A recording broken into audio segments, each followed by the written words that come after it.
Hello mga kamoto, welcome back po sa channel natin. Topi Manalo here at ngayon pag-uusapan natin ang iba't ibang posisyon and mounting points ng ating DJI Osmo 360.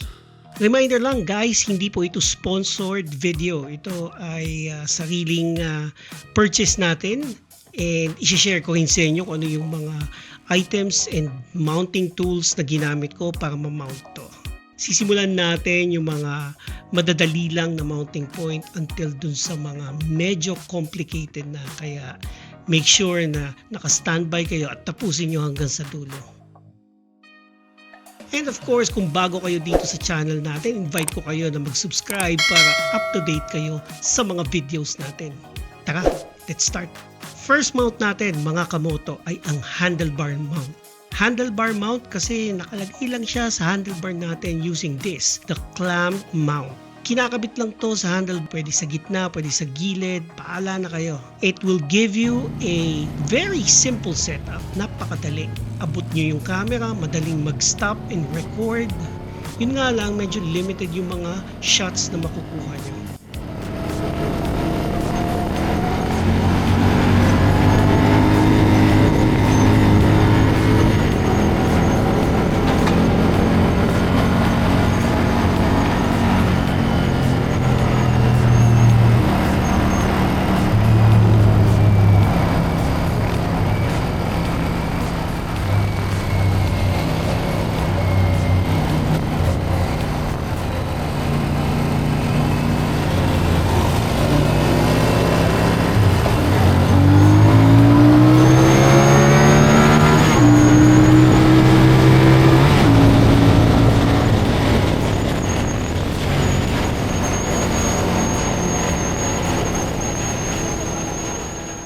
Second mount mga kamoto, ang unicorn mount. Unicorn mount dahil parang may unicorn horn yung inyong motorcycle, dahil technically nakakabit to sa harap and naka-extend yung inyong selfie stick, which by the way yun ang magiging kailangan nyo, selfie stick na imamount nyo doon sa ating clamp mount. Ngayon, depende sa type ng motorcycle nyo, maaaring kailangan yung mag-double crab mount at ikakabit sa selfie stick para mas maging stable yung inyong mounting point.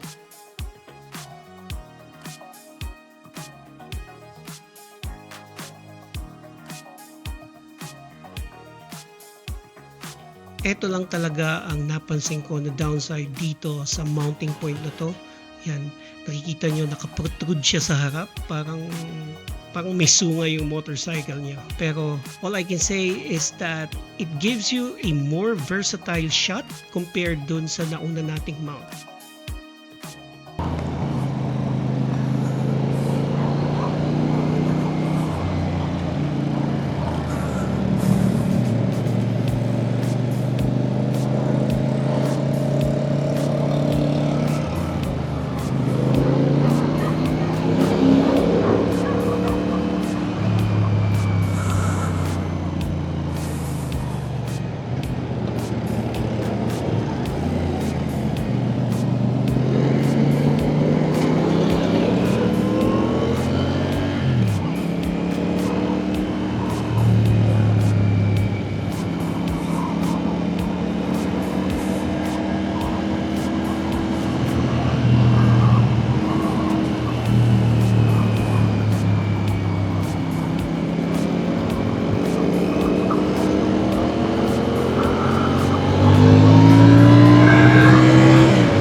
Natin mga kamoto is the javelin mount. Javelin mount kasi you will need an extra long selfie stick na imamount nyo sa gilid ng motorcycle nyo na nakaturo papunta sa harapan. Kung iisipin nyo, parang it's almost the same as the unicorn mount. Ang pagkakaiba lang nito is kailangan mas mahaba talaga yung selfie stick na gagamitin nyo, 1.2 to 1.5 meter, and it's pointed pataas. medyo mahirap din ang pag-control dito dahil mas malayo siya, hindi mo siya maaabot basta-basta, and tendency niya is gagalaw siya ng gagalaw, but the output that you'll get from this mounting point is really awesome. Pwede kayong kumuha ng full shot ng motorcycle, pwede nyo ring makuha yung harapan, and other variations depending on how you will edit your output video.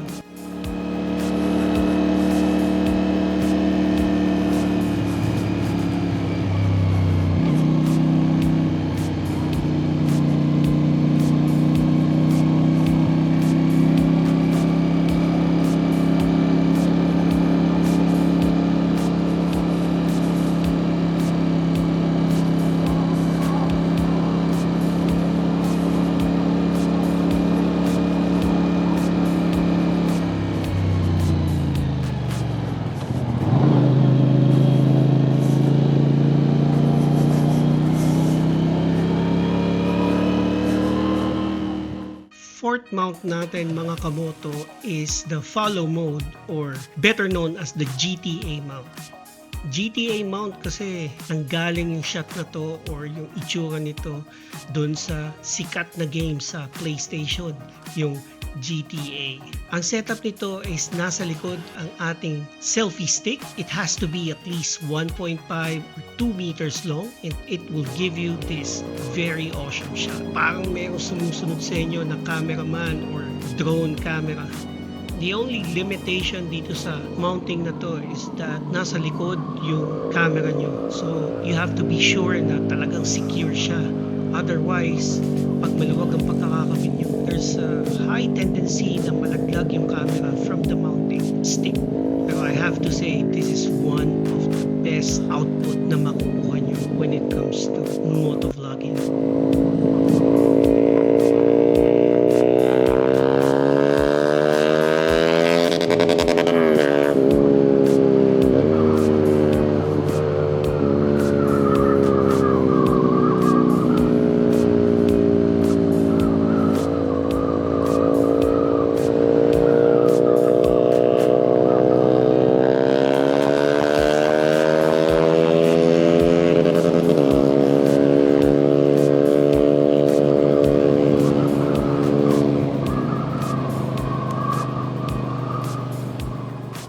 Fifth mount natin is the bottom side mount.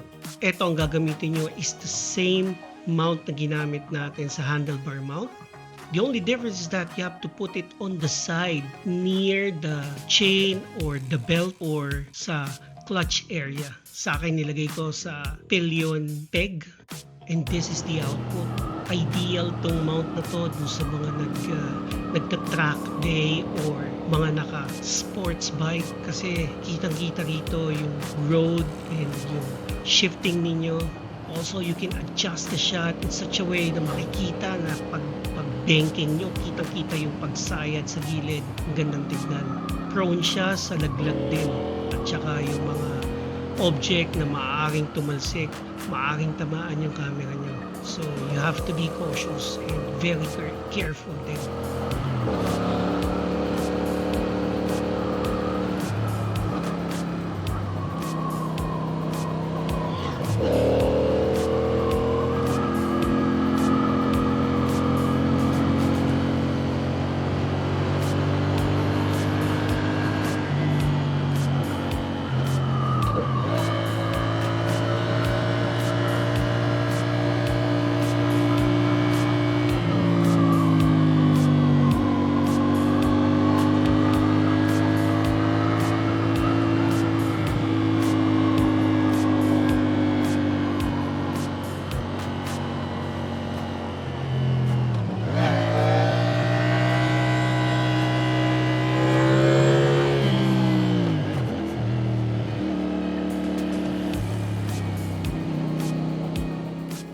So there you have it guys, ang ating 5 different mounts na ginagamit sa ating DJI Osmo 360.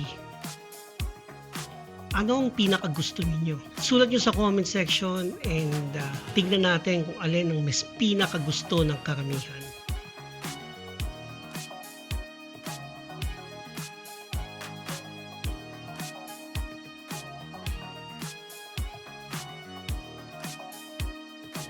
Sana may natutunan kayo dito sa video na to. Pahit na lang ng like button natin.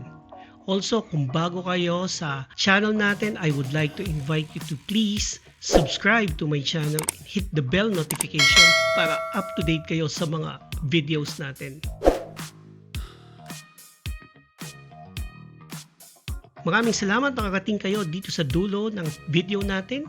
Topi Manalo po ulit. Until next time, kita-kits mga kamoto. Bye-bye.